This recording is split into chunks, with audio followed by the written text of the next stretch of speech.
Examination point of వ్యూలో బ్రీఫ్గా మీరు ఎగ్జామినేషన్ పాయింట్ ఆఫ్ వ్యూలో aerobic bacteria and anaerobic bacteria characterization and differences ఒక సింపుల్గా చూసుకునేటట్లుగా ఒక చిన్న ప్రజెంటేషన్ ఇది. ఇక్కడ చూడండి, మనకున్నటువంటి టాపిక్లో ఏరోబిక్ బ్యాక్టీరియా అండ్ ఎనిరోబిక్ బ్యాక్టీరియాలో కేవలం 2 పాయింట్స్ అడిగాడు. ఒకటి వాటి యొక్క జనరల్ క్యారెక్టరైజేషన్, 2 వాటి యొక్క డిఫరెన్సెస్ అడిగాడు. సో ఫస్ట్ ఇక్కడ మనం ఏరోబిక్ అండ్ ఎనిరోబిక్ బ్యాక్టీరియాని క్లాసిఫై చేస్తూ డిఫరెన్సెస్ క్లియర్గా చూద్దాము. ఏరోబిక్ బ్యాక్టీరియా, సో డెఫినేషన్ వచ్చేసి bacteria that require oxygen for growth and survival. అంటే బ్యాక్టీరియా ఆక్సిజన్ ప్రెజెన్స్లో గ్రోత్ అవుతుంది, ఆక్సిజన్ ఉంటేనే అది సర్వైవ్ అవుతుంది. దాని యొక్క growth depends upon the oxygen presence. Oxygen requirement is a final electron acceptor for ATP production. Energy సోర్స్లో ఖచ్చితంగా ఆక్సిజన్ అనేది దాని యొక్క final electron acceptor. So this is important for the multiple choice. What is the energy source for the aerobic bacteria for their ATP production? Ante simple ga oxygen. And then third one, energy production through oxidase phosphorylation. Energy production through oxidase. ఆ energy ఎక్కడి నుంచి వస్తుంది? Through oxidase phosphorylation. Okay, ATP energy production వచ్చేసి oxygen phosphorylation. Then examples ఏమేంటి? సింపుల్గా బ్లైండ్గా, this is also ఒక important question మనకు. ఏంటి? ఏరోబిక్ బ్యాక్టీరియా యొక్క ఎలా అడుగుతారంటే question, which of the following aerobic bacteria, which of the following bacteria is aerobic అని అడుగుతారు. సో క్వశ్చన్ వచ్చేసి which of the following bacteria is aerobic. అప్పుడు మనకు మైకోబాక్టీరియం ట్యూబర్క్లోసిస్ లేదా స్పుడోమోనాస్, నైజీరియా, ఈ మూడిట్లో ఏదైనా ఒకటి ఉన్నా కూడా మీరు క్లిక్ చేయండి. మైకోబాక్టీరియం కానివ్వండి, స్పుడోమోనాస్ కానివ్వండి, నైజీరియా, ఏదైనా ఒకటి ఇస్తాడు. మీకు అర్థమయ్యే విధంగా ఏరోబిక్ బ్యాక్టీరియా యొక్క ఎగ్జాంపుల్ ఒక 4 gram negative bacteria, salmonella typhi, ఇంకా అదర్ బ్యాక్టీరియాస్ ఇచ్చి పారాసైట్ ఒకటి ఇచ్చేసి సాల్మోనెల్లా, ఎనీ అదర్ పారాసైట్స్, ఎంటోమోబా హిస్టాల్టికా, ఒక 3 different types of parasite and other gram negatives ఇచ్చేసి ఎనిరోబిక్ ఇచ్చేసి ఓన్లీ 1 మైకోబాక్టీరియం ట్యూబర్క్లోసిస్ కానివ్వండి లేదా బ్యాసిలస్, స్పుడోమోనాస్ ఆర్ నైజీరియా ఇచ్చినప్పుడు అప్పుడు మీరు ఏరోబిక్ బ్యాక్టీరియాకి ఈ 3 గుర్తుపెట్టుకోండి. ఈ మూడిట్లో ఏది వచ్చినా కూడా ఏరోబిక్ బ్యాక్టీరియా టిక్ చేయండి.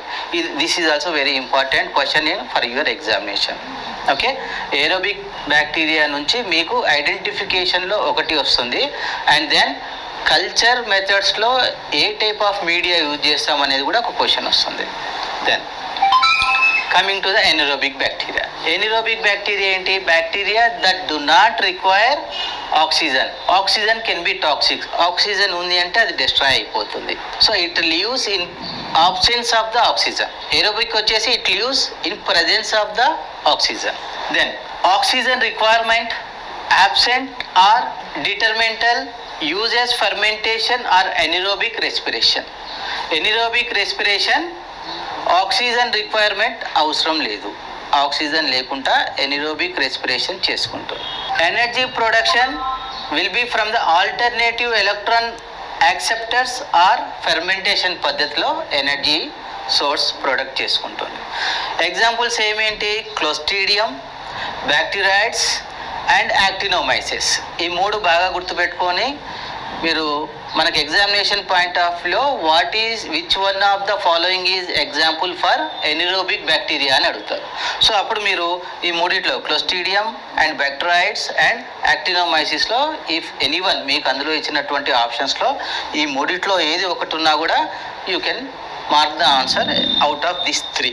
ఒకవేళ కొన్నిసార్లు క్వశ్చన్ ఎలా అడుగుతారంటే anaerobic bacteria following anaerobic bacteria mark చేయండి అని అడుగుతారు. అప్పుడు 3 ఎగ్జాంపుల్స్ ఇస్తారు, క్లోస్ట్రీడియం, బ్యాక్టీరియాయిడ్స్ అండ్ యాక్టినోమైసిస్.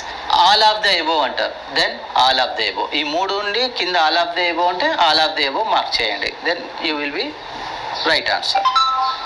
నెక్స్ట్ ఇక డిఫరెన్సెస్ వచ్చేసి ఏరోబిక్ అండ్ ఎనిరోబిక్ బ్యాక్టీరియాలో main difference, first one is the oxygen present in ఎనిరోబ్లో ఆక్సిజన్ అబ్సెంట్ ఉంటుంది. It can't survive in the oxygen. First one డిఫరెన్సెస్లో ఆక్సిజన్, ఏరోబిక్లో ఆక్సిజన్ ప్రజెంట్, ఎనిరోబిక్లో oxygen absent.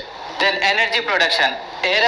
ఏరోబిక్స్లో oxidative phosphorylation for the energy source. ఎనిరోబిక్లో fermentation or anaerobic respiration without oxygen. ఇందులో ఏరోబ్స్లో oxidative phosphorylation తోటి energy source receive చేసుకుంటుంది. ఎనిరోబిక్లో ఫెర్మెంటేషన్ ఆర్ ఎనిరోబిక్ రెస్పిరేషన్ ద్వారా it will receive the energy. Aerobic bacteria cause infections in oxygen exposed tissues. High oxygen ఉన్నటువంటి టిష్యూస్లో example చెప్పాను కదా, లంగ్స్ అంటే respiratory infections. Other than lungs వచ్చేసి స్కిన్ అండ్ వూండ్స్. వీటిలో ఎక్కువగా ఆక్సిజన్ ఉన్నటువంటి ప్రదేశంలో ఈ ఏరోబిక్ బ్యాక్టీరియా ఇన్ఫెక్షన్ వస్తుంది. ఏరోబిక్ బ్యాక్టీరియాకు ఎగ్జాంపుల్స్ ఏం చెప్పాను, మైకోబాక్టీరియం ట్యూబెర్క్లోసిస్, స్పూడోమోనాస్.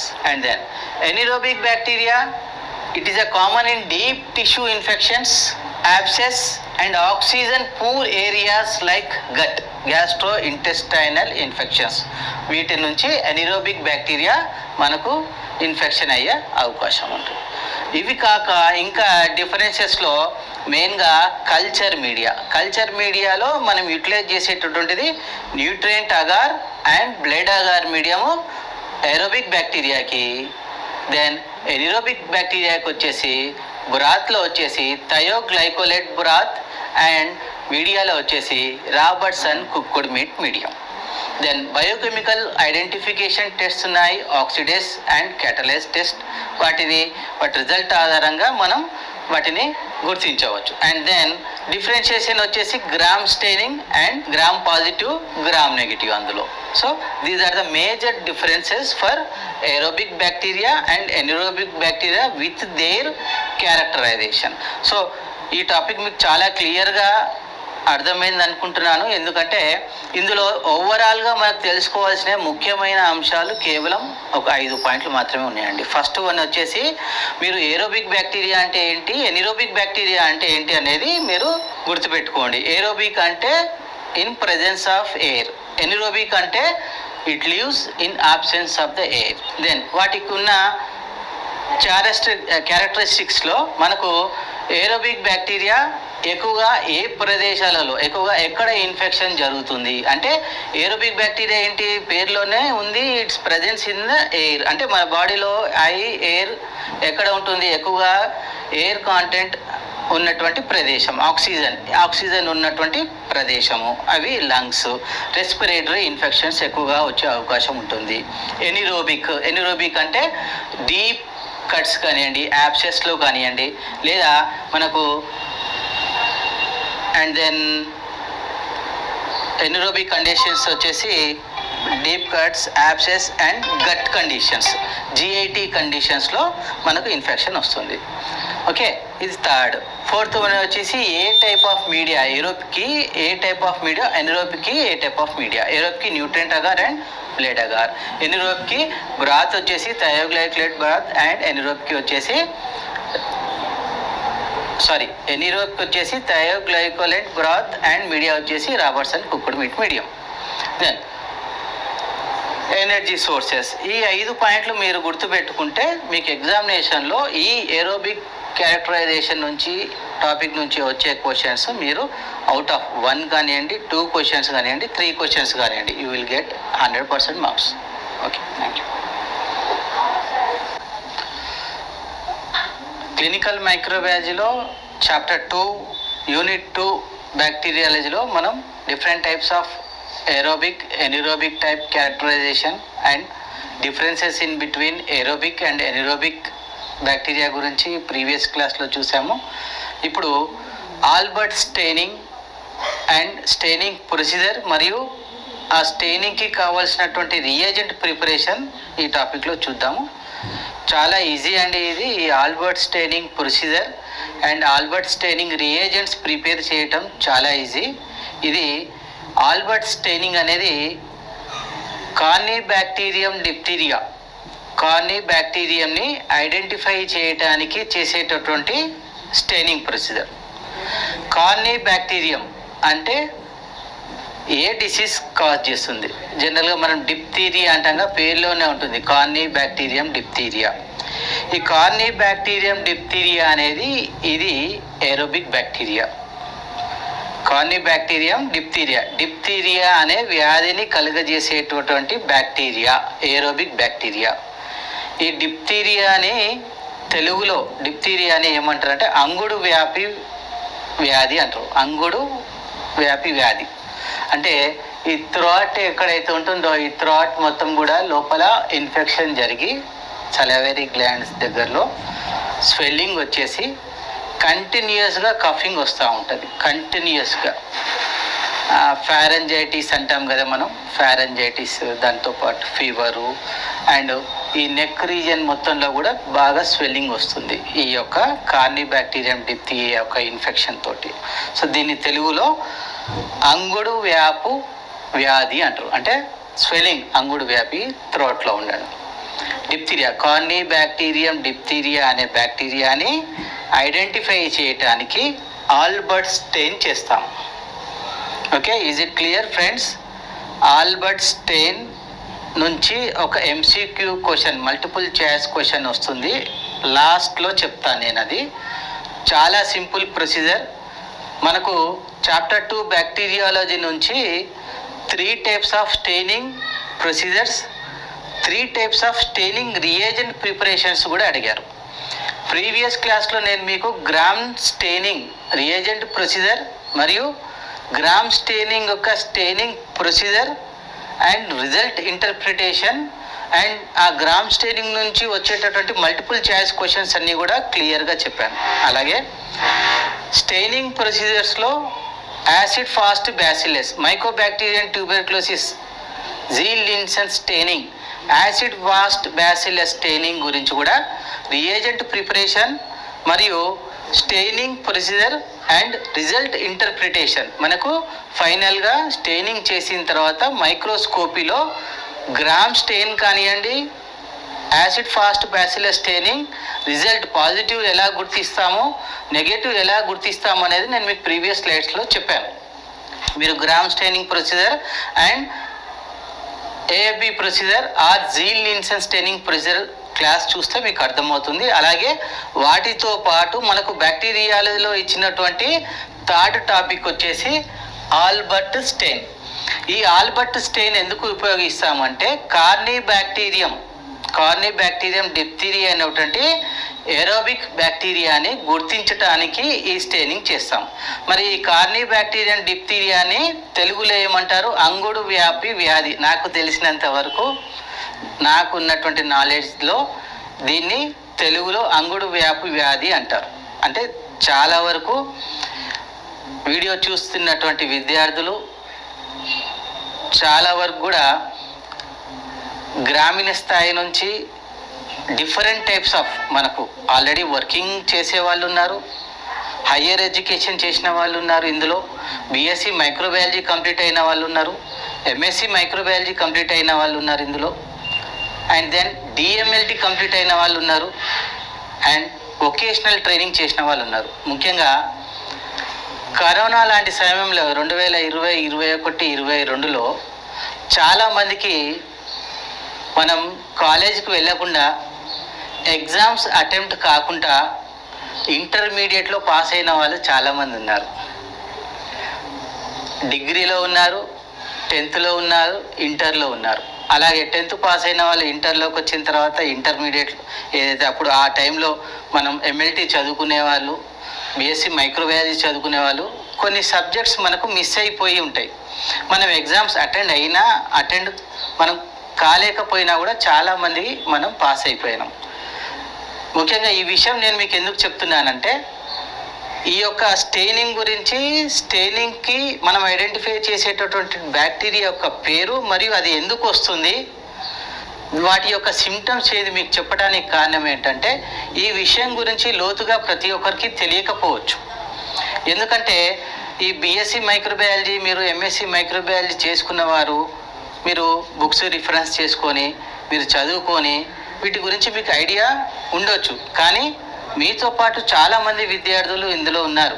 వాళ్ళందరినీ దృష్టిలో పెట్టుకొని ఈ యొక్క సబ్జెక్టుని మనం స్టెయినింగ్ ప్రాసెస్కి ఓన్లీ స్టెయినింగ్ ప్రాసెస్ అడిగిండు, రియేజెంట్ ప్రాసెస్ అడిగిండు. స్టెయినింగ్ ప్రాసెస్ ఓన్లీ 2 steps ఉంటుంది ఇందులో, Albert stain reagent 1 and Albert stain reagent 2. Simple procedure ఉంటుంది. అండ్ రియేజెంట్ కాంపోజిషన్ కూడా ఒక ఫ్యూ స్టెప్స్ ఉంటాయి.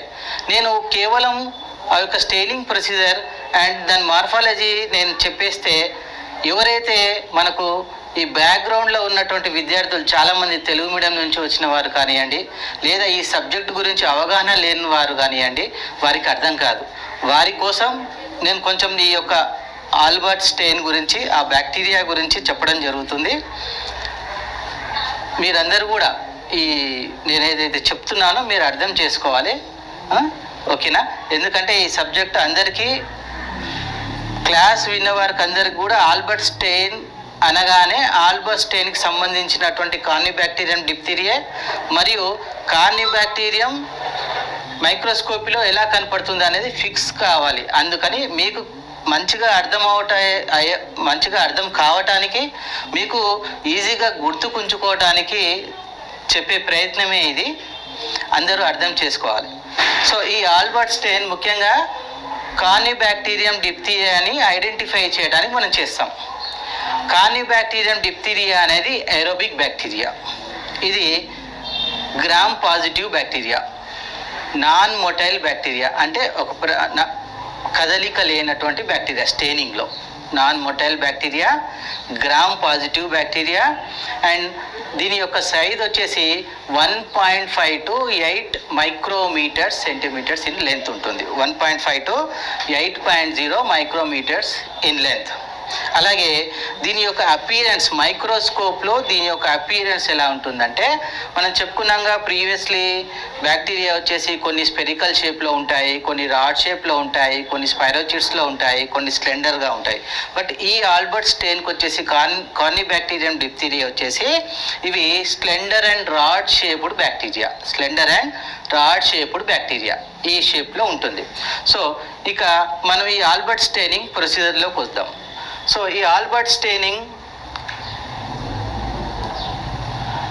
ఫస్ట్ ఇందులో రియేజెంట్ ప్రిపరేషన్ అడిగారు. ఆల్బర్ట్ స్టెయినింగ్ గురించి రియేజెంట్ ప్రిపరేషన్ అడిగారు. చెప్పుకున్నాం కదా ఆల్బర్ట్ స్టెయినింగ్ దేని గురించి చేస్తామో, కార్నిబ్యాక్టీరియం డిప్థీరియాని ఐడెంటిఫై చేయడానికి, డిప్థీరియా వ్యాధితోటి బాధపడే వారికి థ్రాట్ స్వాబ్ కలెక్ట్ చేసి స్మియర్ చేసి స్టెయినింగ్ చేసిన తర్వాత మైక్రోస్కోపీలో కార్నిబ్యాక్టీరియం డిప్థీరియా ఏదైతే రాడ్ షేపుల్లో ఉన్నటువంటి బ్యాక్టీరియా కనపడుతుందో తద్వారా ఆ బ్యాక్టీరియాని, ఆ డిసీజ్ని ఐడెంటిఫై చేసి చెప్తాం. సో దానికి ఆ కార్నిబ్యాక్టీరియం డిప్థీరియా ఏదైతే ఆల్బర్ట్ స్టెయిన్ ఉందో, ఆల్బర్ట్ స్టెయిన్ చేయడానికి కావలసినటువంటి రియేజెంట్స్ ఇందులో ముఖ్యంగా గుర్తుపెట్టుకోండి. ఆల్బర్ట్ స్టెయిన్ చేయడానికి కావలసినటువంటి రియేజెంట్స్ ఓన్లీ 2 రియేజెంట్స్ ఉంటాయి. Only 2 reagents. ఆల్బర్ట్ స్టెయిన్ మనకు చేయడానికి 2 రియేజెంట్స్ ఉంటాయి ఇందులో. ఫస్ట్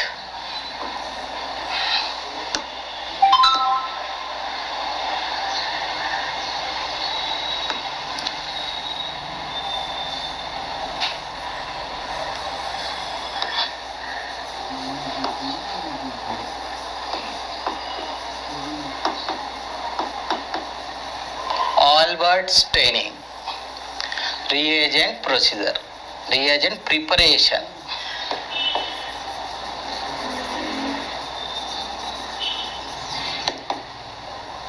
సో ఈ ఆల్బర్ట్ స్టెయినింగ్ రియేజెంట్స్ ప్రిపరేషన్లో ముఖ్యంగా మనకు ఓన్లీ 2 టైప్స్ ఆఫ్ రియేజెంట్స్ ఉంటాయి.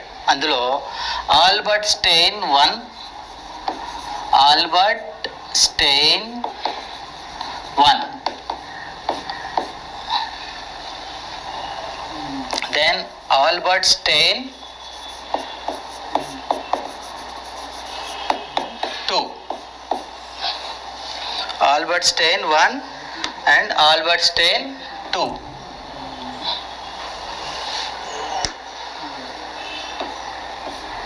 Albert Stein 1 and Albert Stein 2. Only 2 types of reagents. Albert Stein 1, Albert Stein 2. ఈ ఆల్బర్ట్ స్టెయిన్ 1 ప్రిపేర్ చేయడానికి కావలసినటువంటి రియేజెంట్స్ కాంపోజిషన్ ఏమేమి రియేజెంట్స్ ఉంటాయి. ఆల్బర్ట్ స్టెయిన్ 1 రియేజెంట్ తయారు చేయడానికి first one toluidine blue. First one toluidine blue 1.5 grams తీసుకుంటాం. 1.5 grams ఇది 1 litre of the Albert stain 1 prepare చేయడానికి ఉన్నటువంటి కాంపోజిషన్. టాల్యూడిన్ వచ్చేసి 1.5 గ్రామ్స్ అండ్ మ్యాలచైట్ గ్రీన్ ఏదైతే బ్యాసిలస్ కలర్ తీసుకోవటానికి ఈ మ్యాలచైట్ గ్రీన్ ఉపయోగిస్తాము, ఇది 2.0 గ్రామ్స్. ఆల్బర్ట్స్ 1 సొల్యూషన్లో కాంపోజిషన్ రియేజెంట్ ప్రిపరేషన్లో వీటిల్లో నుంచి ఒక మల్టిపుల్ చాయిస్ క్వశ్చన్ వచ్చే అవకాశం ఉంటుంది. మీరు ఈ కాంపోజిషన్ 1000 మిల్లీలీటర్స్ అంటే 1 లీటర్ తయారు చేయడానికి సింపుల్గా మ్యాలచైట్ గ్రీన్ ఎంత వాడతారు అని అడుగుతారు. అప్పుడు 2.0 ఈ కాంపోజిషన్ని మీరు గుర్తుపెట్టుకోండి.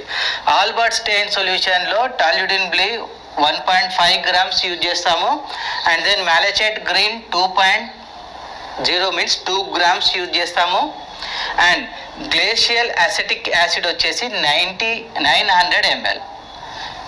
గ్లేషియల్ అసిటిక్ యాసిడ్ వచ్చేసి 900 ml.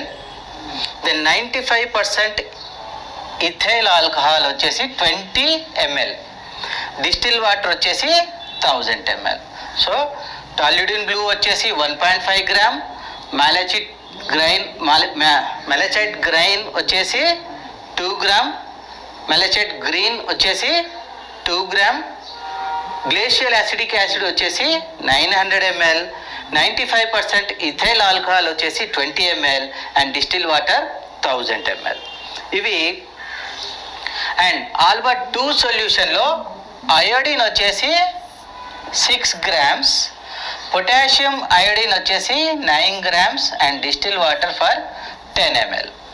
ఓకే, సో ఆల్బర్ట్స్ 1 సొల్యూషన్లో toluidine blue, malachite green, glacial acetic acid, 95% ethyl alcohol and distil water.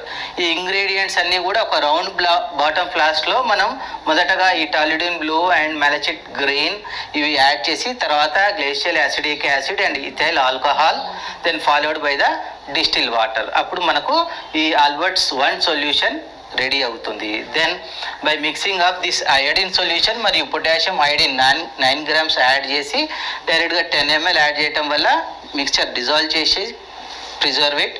Then 2 solution completed మనకు. దెన్ ప్రొసీజర్ వచ్చేసి వెరీ సింపుల్ ప్రొసీజర్ అండి, చాలా ఈజీ, కేవలం 2 స్టెప్స్. మనకు ఏదైతే ఉన్నటువంటి ఆల్బర్ట్ సొల్యూషన్ 1 ఉందో ఈ స్టెయినింగ్ ప్రొసీజర్లో మనం స్టెయినింగ్ చేయాలంటే ఫస్ట్ అయితే స్మియర్ ప్రిపేర్ చేయాలి కదా. స్లైడ్ మీద మైక్రోస్కోపీ స్లైడ్ మీద ఒక థ్రోట్ స్వాబ్ ఏదైతే మనం ఈ గొంతులో నుంచి కలెక్ట్ చేసినటువంటి థ్రోట్ స్వాబ్ కార్నిబ్యాక్టీరియం డిప్టీరియాకి మనం థ్రోట్ స్వాబ్ కలెక్షన్ చేసిన తర్వాత స్మియర్ చేసి స్లైడ్ మీద ప్రిపేర్ చేసి హీట్ ఫిక్స్ చేసిన తర్వాత ఆల్బర్ట్స్ 1 సొల్యూషన్ అనేది పూర్తిగా యాడ్ చేయాలి. ఓకే, స్మియర్ ప్రిపేర్ అయిన తర్వాత స్లైడ్ మీద హీట్ ఫిక్స్ చేసిన తర్వాత ఆల్బర్ట్స్ 1 సొల్యూషన్ యాడ్ చేసి 3 to 5 minutes దాన్ని అలాగే ఉంచండి. మళ్ళీ చెప్తాను ప్రొసీజర్. థ్రోట్ స్వాబ్ నుంచి కార్నిబ్యాక్టీరియం డిప్టీరియా స్టెయినింగ్ చేయడానికి ఆల్బర్ట్ స్టెయినింగ్ చేయడానికి థ్రోట్ స్వాబ్ నుంచి మైక్రోస్కోపీ స్లైడ్ మీద స్మియర్ ప్రిపేర్ చేసిన తర్వాత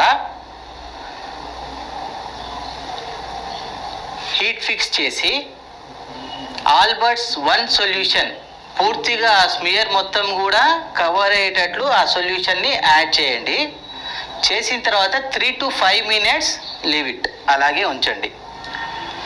ఈ టైంలో ఈ 3 నుంచి 5 నిమిషాల వరకు మనం ఏదైతే సొల్యూషన్ యాడ్ చేసిన తర్వాత ఆ స్మియర్ని అలాగే ఉంచుతాం కదా, ఆ టైంలో ఈ మ్యాలచైట్ గ్రీన్ మనం ఉన్నది కదా ఆల్బర్ట్స్ 1 సొల్యూషన్లో, ఈ మ్యాలచైట్ గ్రీన్ ఏం చేస్తుంది, ఈ యొక్క బ్యాసిల్లై కలర్ తీసుకోవటానికి ఎన్హాన్స్ చేస్తుంది. కార్నిబ్యాక్టీరియం బ్యాసిల్లైని కలర్ తీసుకోవటానికి ఎన్హాన్స్ చేస్తుంది మ్యాలచైట్ గ్రీన్.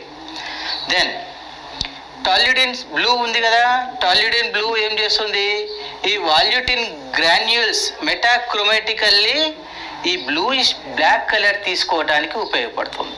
ఓకే. టాల్యుడిన్ బ్లూ అనేది వాల్యూటిన్ గ్రాన్యూల్స్ మెటాక్రోమాటికల్లీ ఒక బ్లూయిష్ బ్లాక్ కలర్ తీసుకోవడానికి ఎన్హాన్స్ చేస్తుంది. మెలచెట్ గ్రీన్ వచ్చేసి బ్యాసిలై కలర్ తీసుకోవటానికి, అలాగే టాల్యుడిన్ బ్లూ వచ్చేసి వాల్యూటిన్ గ్రాన్యూల్స్ ఏవైతే మెటాక్రోమాటికల్ ఉన్నాయో అవి బ్లూయిష్ బ్లాక్ కలర్లో ఐడెంటిఫై చేయడానికి ఉపయోగపడుతుంది. ఈ వాల్యూటిన్ గ్రాన్యూల్స్ అంటే ఏంటంటే ఈ గ్రాన్యూల్స్ వచ్చేసి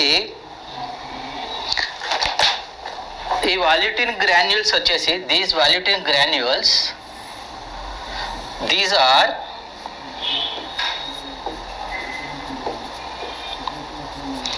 storages of complexed inorganic polyphosphate. Okay, these are storages of complexed inorganic polyphosphate and these stain bluish black color. So ఈ పాయింట్ ఏదైతే ఉందో ఈ బ్లూయిష్ బ్లాక్ కలర్ అనే వర్డింగ్ ఉన్నదో మనకు మల్టిపుల్ చాయిస్ క్వశ్చన్స్లో చాలా important. What enhance to take a bluish black colour for volutin granules in the Albert staining అంటే ఆన్సర్ ఏంటి మనకు toluidine blue. Okay, then second step Albert stain 1 add చేసాము 3 to 5 minutes. Step మాత్రం ఒకటే అండి. ఆ స్టెప్లో జరిగేటటువంటి ఏదైతే ప్రొసీజర్ ఉందో మీకు చెప్పాను. ఫస్ట్ స్టెప్ వచ్చేసి ఆల్బర్ట్ 1 స్టెయిన్ని యాడ్ చేసి 3 to 5 minutes దాన్ని అలాగే ఉంచాము. Next moderate.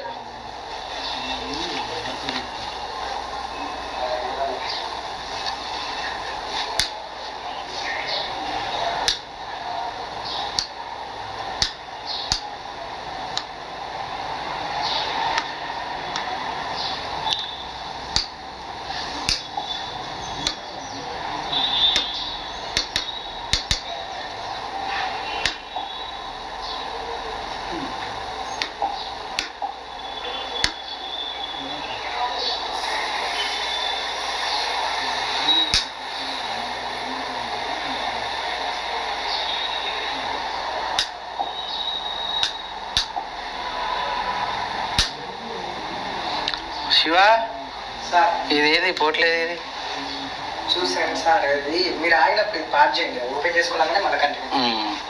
అది చూడు. ఏ sir second step moderating. First step వచ్చేసి స్టెయినింగ్ ఫస్ట్ రియేజెంట్ యాడ్ చేసాము 3 to 5 minutes దాన్ని లీవ్ చేసాము. అండ్ సెకండ్ స్టెప్ వచ్చిన తర్వాత next the smear is covered with Albert 2 for 1 minute. Wash out gently rinse చేసిన తర్వాత స్మియర్ మొత్తం కూడా ఆల్బర్ట్ 2 రియేజెంట్ యాడ్ చేసి just leave for only 1 minute. Albert's iodine ఏదైతే మనం ఆల్బర్ట్స్ 2లో ఐడిన్ ఉంది కదా ఇంగ్రీడియంట్, ఆ iodine acts as a mordant. The slide is then washed with water and bottle to dry and a drop of cedar wood oil or liquid paraffin is placed on the smear and the microscopic adjusted and increased observed under the 100x oil immersion lens.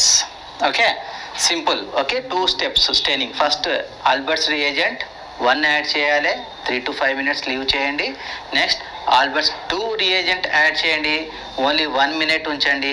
తర్వాత rinse చేసి water తోటి air dry చేయండి. Air dry అయిపోయిన తర్వాత పూర్తిగా slide మీద 1 drop of cedar wood oil immersion oil lens use చేస్తాం కాబట్టి 1 drop of cedar wood oil add చేసి 100xలో మైక్రోస్కోప్లో అబ్జర్వ్ చేయండి. దెన్ మీకు చైనీస్ లెటర్స్ మాదిరిగా మనకు మైక్రోస్కోపీలో కనపడుతుంది. That indicates the corynebacterium diphtheria and the patient is suffering with the disease corynebacterium diphtheria. మైక్రోస్కోపీలో మనం 100xలో వ్యూ చేసినప్పుడు కార్నిబ్యాక్టీరియం డిప్థీరియా అండర్ ఆల్బర్ట్ స్టెయిన్లో మనకు మార్ఫాలజీ ఈ విధంగా కనపడుతుంది. Then we can identify it as a corynebacterium diphtheria and the structure is like చూడండి మీరు చైనీస్ లెటర్ అపీరెన్స్ ఉంది కదా, అందుకనే దీనికి మనకు ఎక్కడైనా లిటరేచర్లో కానిబ్యాక్టీరియం డిప్థీరియా ఎగ్జాంపుల్ గురించి అని అడిగితే మైక్రోస్కోపీ అపీరెన్స్ వచ్చేసి మనకు చైనీస్ లెటర్ అపీరెన్స్లో ఉంటుంది. So this is one of the important question for our examination pattern. Albert stain నుంచి కాంపోజిషన్ అడుగుతారు. కాంపోజిషన్లో ఆల్బర్ట్ స్టెయిన్ ఆల్బర్ట్ రియేజెంట్ 1లో మ్యాల్చేట్ గ్రీన్ పర్సెంటేజ్ అడుగుతారు. అలాగే toluidine blue, what is the use of the toluidine blue అడుగుతారు. And then third question వచ్చేసి microscopy appearance, దాని యొక్క మార్ఫాలజీ ఎలా ఉంటుందని క్వశ్చన్ అడిగే అవకాశం ఉంటుంది. సో కానిబ్యాక్టీరియం డిప్థీరియా ఆల్బర్ట్ స్టెయిన్లో మనకు చైనీస్ లెటర్ అపియరెన్స్ ఉంటుంది. This is very important question. By this we have completed our Albert stain procedure and reagent preparation also. మనకు బ్యాక్టీరియాలజీ నుంచి ఉన్నటువంటి సిలబస్లో మనము ఇప్పటి వరకు characterization of aerobic and anaerobic bacteria complete చేసాము. And the differences between aerobic and anaerobic bacteria complete చేసాము. And then Gram staining procedure, Gram staining యొక్క reagent preparation and what are the important aspects from the Gram staining, ఇవన్నీ కూడా details చూసాము. And then AB staining procedure, AB reagent procedures and Albert staining reagent preparation, Albert staining procedures and interpretation of the results. ఈ 3 stainings, జెడెన్ staining కానివ్వండి, Gram staining కానివ్వండి and Albert staining యొక్క పూర్తి reagent preparations, వాటిల్లో మనం composition ఎంత percentage ఏది వాడతాము, అండ్ దెన్ స్టెయినింగ్ యొక్క ప్రొసీజర్స్, అండ్ దెన్ స్టెయినింగ్ యొక్క రిజల్ట్ ఇంటర్ప్రిటేషను మైక్రోస్కోపిక్ వ్యూలో ఎలా కనపడుతుంది, గ్రామ్ పాజిటివ్ ఏ కలర్లో కనపడుతుంది, మైకోబ్యాక్టీరియం ట్యూబెర్క్లోసిస్ మనకు ఏ కలర్లో కనపడుతుంది, అండ్ దెన్ ఆల్బర్ట్ స్టెయిన్లో కానిబ్యాక్టీరియం డిప్థీరియా ఏ కలర్లో అండ్ మార్ఫాలజీ ఎలా ఉంటుంది అనే వాటి గురించి మీకు డీటెయిల్గా చెప్పాను. అండ్ దెన్ కమింగ్ నెక్స్ట్ క్లాస్లో మనకు then general characterization of the Gram positive bacteria. Gram పాజిటివ్లో మనకు staphylococcus, streptococcus, mycobacteria, clostridia and corynebacterium ఉన్నాయి. కార్నిబ్యాక్టీరియం వచ్చేసి సేమ్ ఇదే కార్నిబ్యాక్టీరియం డిప్థీరియా. మైకోబ్యాక్టీరియం ట్యూబెర్క్లోసిస్ వచ్చేసి ఏబి స్టెయినింగ్కి మనం యూటిలైజ్ చేసేటటువంటి మైకోబ్యాక్టీరియం ట్యూబెర్క్లోసిస్. అండ్ స్టెఫైలో అండ్ స్టెప్రో, ఈ 2 చాలా ఇంపార్టెంట్. నెక్స్ట్ క్లాస్లో మీకు బ్యాక్టీరియాలజీ యూనిట్ మొత్తం కంప్లీట్ అవుతుంది. ఇప్పటి వరకు జరిగిన క్లాసెస్లో మీకు క్లినికల్ మైక్రోబయాలజీ నుంచి యూనిట్ 1 టోటల్ కంప్లీట్ అయిపోయింది. అండ్ దెన్ యూనిట్ 2లో ఇప్పటి వరకు చెప్పిన టాపిక్స్. అండ్ దెన్ నెక్స్ట్ క్లాస్లో మీకు వచ్చేటటువంటి ఏదైతే characterization of Gram positive and Gram negative bacterias ఉన్నాయో వాటితో పాటు మనకు చాప్టర్ 2 టోటల్ కంప్లీట్ అయిపోతుంది. మనకు ఉన్నటువంటి ఓన్లీ 5 చాప్టర్స్ ఇందులో. 5 చాప్టర్స్లో దెన్ థర్డ్ చాప్టర్ వచ్చేసి mycology and parasitology, fourth chapter biology. Very simple topics, ఒక 2 to 3 టాపిక్స్ ఉన్నాయి. అవి ఒక 2 hours క్లాస్లో అయిపోతుంది. And then automation in microbial identification topics ఉన్నాయి. సో మీరందరూ కూడా మనకు యాక్చువల్లీ మనం ఈ యాప్ ద్వారా మీకు చెప్పింది ఏంటి, మీరు యాప్ పర్చేస్ చేసుకున్న కానుంచి 30 daysలో సిలబస్ కంప్లీట్ చేస్తామని చెప్పాం. సో మీకు చెప్పిన ప్రకారంగానే మేము ఇక్కడ వీడియోస్ రికార్డ్ చేసి మళ్ళీ మీకు అప్లోడ్ చేసి మీకు ఇవ్వటం జరుగుతుంది. సో వీడియో రికార్డింగ్ చేయడానికి ఇక్కడ faculties, different types of faculties ఉంటారు. ఒక్కొక్క ఫ్యాకల్టీకి అట్లీస్ట్ 2 to 3 hours టైం ఉంటుంది. మీకు ఉన్నటువంటి subjects pathology, microbiology and biochemistry చెప్పడానికి ఒక రోజులో దాదాపుగా ఒక 12 hours మేము టీచింగ్లోనే ఉంటాము. 12 hours తర్వాత మళ్ళీ టెక్నికల్ ఆస్పెక్ట్స్లో ఆ వీడియోస్ అన్నిటిని కూడా మీకు అప్లోడ్ చేసే పద్ధతి ఉంటుంది. దానికి టైం టేకింగ్ ఉంటుంది. దెన్ మీకు ఇవ్వాల్సినటువంటి మెటీరియల్ ఏదైతే యూనిట్ వైజ్గా మేము ఇస్తామన్నామో ఆ మెటీరియల్ ప్రిపేర్ చేసేది ఉంటుంది. And then multiple choice questions కూడా మేము రెడీ చేయాలి. సో ఇదంతా కూడా టైం టేకింగ్. మేము ఇక్కడ ఉన్నటువంటి టీం కానివ్వండి, ఇక్కడ ఉన్నటువంటి ఫ్యాకల్టీ కానివ్వండి, ఎవరైనా మీకు అన్న టైంకి మేము ఇవ్వటానికి డే అండ్ నైట్ మా వంతు మేము కృషి చేస్తున్నాము. మీకు మెటీరియల్ కూడా ప్రొవైడ్ చేయడం జరుగుతుంది. ఫస్ట్ మేము క్లినికల్ మైక్రోబయాలజీ నుంచి యూనిట్ 1 కంప్లీట్ మెటీరియల్ మీకు అందిస్తాము. సో ఎవరు కూడా టైం లేదు, సిలబస్ కంప్లీట్ అవుతుందా అవుతలేదా అనే అపోహ పెట్టుకోకండి. దీని బ్యాక్గ్రౌండ్ వర్క్ చాలా ఉంటుంది. Different types of text books, ఏదైతే మనకి ఇచ్చినటువంటి సిలబస్, ఇక్కడ ఎంహెచ్ఎస్ఆర్బిలో ఇచ్చినటువంటి సిలబస్ కేవలం ఒక టెక్స్ట్ బుక్లో ఉన్నది సిలబస్ కాదండి. ఇది వచ్చేసి ఫర్ ఎగ్జాంపుల్ మీరు మైక్రోబయాలజీ తీసుకుంటే జనరల్ మైక్రోబయాలజీ ఉంది, మనకు mycology, parasitology and then virology ఉంది. ఇవి కాకుండా బయట మార్కెట్లో దొరికేటటువంటి మనకు ఉన్నటువంటి చాలా టెక్స్ట్ బుక్స్, మైక్రోబయాలజీ అనగానే text book of microbiology, competitive ఎగ్జామినేషన్లో మల్టిపుల్ చాయిస్ క్వశ్చన్స్ అని చాలా టెక్స్ట్ బుక్లు ఉన్నాయి. కానీ ఆ టెక్స్ట్ బుక్లు అన్నీ కూడా all over state wide and India wide ఉన్నటువంటి టెక్స్ట్ బుక్లు. ఎలా అంటే పూర్తి సమాచారం మైక్రోబయాలజీలో ఉన్నటువంటి పూర్తి సమాచారం, అది ఎంబీబీఎస్ స్టూడెంట్లకు కానివ్వండి, పారామెడికల్ స్టూడెంట్లకు కానివ్వండి, బీఎస్సీ ఎంఎల్టీ స్టూడెంట్లకు కానివ్వండి, ఎంఎస్సీ మైక్రోబయాలజీ చేసే స్టూడెంట్లకు కంప్లీట్ మెటీరియల్తో కూడిన టెక్స్ట్ బుక్లు మీకు అవైలబుల్ ఉన్నాయి. అలాగే ఎంసీక్యూస్ బుక్స్ కూడా మనకు చాలా ప్రైవేట్లో అవైలబుల్ ఉన్నాయి. ఆ ఎంసీక్యూస్ కూడా ఉన్నటువంటి total medical lab technician syllabus నుంచి స్క్రూటినీ చేసి డిఎంఎల్టీ లెవెల్లో, బీఎస్సీ ఎంఎల్టీ లెవెల్లో, MSc microbiology and PG microbiology లెవెల్లో కూడా ఎంసీక్యూస్ అన్నీ ప్రిపేర్ చేసి మీకు ఒక 400 to 500 pages ఆఫ్ బుక్ ఉంటుంది. సో ఇందులో ఉన్నటువంటి సిలబస్ మనం ప్రకారంగా చదువుకోవాలి. మనకి ఇచ్చినటువంటి సిలబస్ ప్రకారంగా మనం స్టడీ మెటీరియల్ని చూస్ చేసుకొని చదువుకోవాలి. మీరు తెచ్చుకునేటటువంటి టెక్స్ట్ బుక్స్లో టోటల్ మెటీరియల్ ఉంటుంది. ఫర్ ఎగ్జాంపుల్ క్లినికల్ మైక్రోబయాలజీలో ఇమ్యూనిటీ గురించి టాపిక్ లేదు. మీరు పర్చేజ్ చేసుకునేటటువంటి టెక్స్ట్ బుక్స్లో ఇమ్యూనిటీ గురించి ఉంటుంది, ఇమ్యూనోగ్లోబులిన్స్ గురించి ఉంటుంది మీరు పర్చేజ్ చేసి. సో మీరు ఈ మనకు రిలేటెడ్ లేని సబ్జెక్ట్ కూడా అటువంటి టెక్స్ట్ బుక్స్ ద్వారా మీ అమూల్యమైన టైంని వేస్ట్ చేసుకునే అవకాశం ఉంటుంది. సో మీరు చదవండి. మీకు ఒకవేళ బయట టెక్స్ట్ బుక్స్ నుంచి కానివ్వండి, ఇంకా మీరు ఈ యాప్ ద్వారా కాకుండా కూడా ఇంకా ఎక్కువ నాలెడ్జ్ మీరు సంపాదించాలి, మేము చాలా చదువుకొని ఉద్యోగంలో స్థిరపడాలనే వ్యక్తులు, చాలా కాంపిటేటివ్ మోడ్లో ఉన్న వాళ్ళు మీలో చాలామంది ఉన్నారు. వాళ్ళందరికీ కూడా ఒకటే సజెషన్ ఏంటంటే, మార్కెట్లో ఉన్నటువంటి టెక్స్ట్ బుక్స్ అన్నీ పూర్తి సిలబస్ అంటే మైక్రోబయాలజీకి సంబంధించినటువంటి అన్ని చాప్టర్స్ అందులో ఉన్నాయి, అన్నీ కూడా ద బెస్ట్. కానీ ఆ బెస్ట్ వాటిల్లో నుంచి ఈ సిలబస్ ప్రకారంగా మీరు ఎంతవరకు ఆ సిలబస్ని గ్రాప్ చేయగలుగుతారు అనేది అది మీ యొక్క సెర్చింగ్ని బట్టి ఉంటుంది. సో ఇక్కడ మేము ఈ యొక్క మెటీరియల్ ఎంతవరకు మేము ఈ సిలబస్ ప్రకారంగా ఎంతవరకు మేము చెప్పాలి, ఈ సిలబస్ నుంచి రేపు ఎగ్జామినేషన్ మోడ్లో ఏ పాయింట్ ఆఫ్ వ్యూలో క్వశ్చన్స్ అడుగుతారు అనే దాని మీద మేము కృషి చేస్తూ మీకు సాధ్యమైనంత వరకు ఖచ్చితమైన మెటీరియల్ని ఇవ్వాలని ట్రై చేస్తున్నాం. Thank you.